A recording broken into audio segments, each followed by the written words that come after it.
Hello guys, samahan niyo ako maglinis ng dahon. Kasi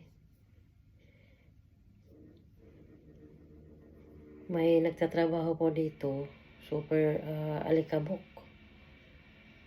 So ngayon, isa-isahin ko tong dahon para maging makintab tingnan. Ito po ay swerte daw ito sa loob ng bahay. Swerte daw ito, sabi ni amo. Kaya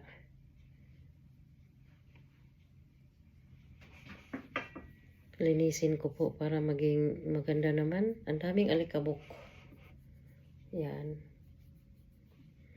So ngayon, makintab-kintab na. Wala kasi ni-repair ang bahay. Ang daming alikabok. Hindi na sila makita na green. Naging puti na lahat ng dahon. Kasi ang daming alikabok.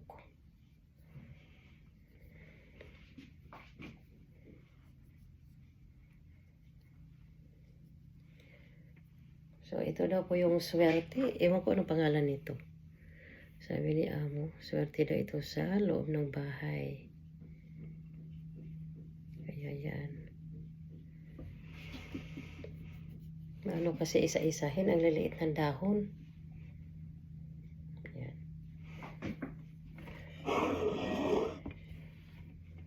Lapit na.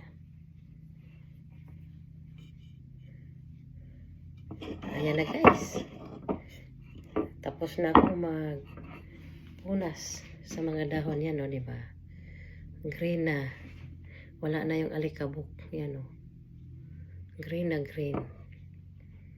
So, yan na guys. Thank you for watching. Bye.